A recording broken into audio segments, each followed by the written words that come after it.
மதிப்பிற்குரிய சிஎஸ்கே மேனேஜ்மெண்ட்டுக்கு உங்களை நம்பிதான் நாங்க மும்பை இந்தியன்ஸ் ஃபேன்ஸையும் ஆர்சிபி ஈசாலா ஃபேன்ஸையும் வம்புழுத்து வச்சிருக்கோம். நீங்க இப்படி ஜெயிக்காம தோத்துட்டே இருக்கலாமா? நியாயமா?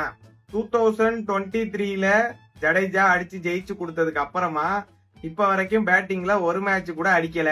அவரை கொஞ்சம் அடிக்க சொல்லுங்க. ராகுல் திரிபாத்திய பட்டக்ஸ் ஆட்டி டான்ஸ் ஆடுறத விட்டுவிட்டு ரன் அடிக்க சொல்லுங்க. தல தோனியோட லாஸ்ட் சீசன் சொல்லி பிளாக்ல டிக்கெட்டை அதிக விலைக்கு 4 வருஷமா வித்துட்டு இருக்கீங்களே, இதெல்லாம் நியாயமா? சரி, அது கூட இருக்கட்டும்.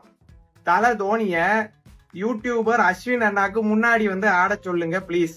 முத்துராஜ தோத்துட்டு ஜஸ்ட் 50 ரன்ல தான் தோத்தோம் அப்படின்லாம் பேச சொல்லாதீங்க பிளீஸ்.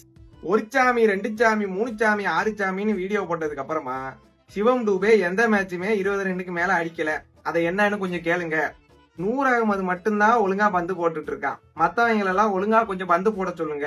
முன்னெல்லாம் பிபி டேப்லெட் போட்டு மேட்ச் பார்த்தாலும் கடைசியா மேட்ச் ஜெயிச்சிருவோம், கொஞ்சம் ஆறுதலா இருக்கும். இப்பெல்லாம் எதுக்குடா விளையாடுறோன்ற மாதிரி மேட்ச் விளையாடுறீங்க, கடுப்பாகுது. மத்த டீம் எல்லாம் 250 300ன்னு அடிச்சுக்கிட்டு இருக்கு. நம்ம டீம்ல 6 அடிக்கிறதுக்கே ஆள் கிடையாது. எங்க இருந்தாலும் தயவு செஞ்சு புடிச்சு போடுங்க. இல்ல இதே மாதிரிதான் விளையாடிட்டு இருக்கீங்க அப்படின்னா ஜனம் டென்ஷன் ஆயிரும்.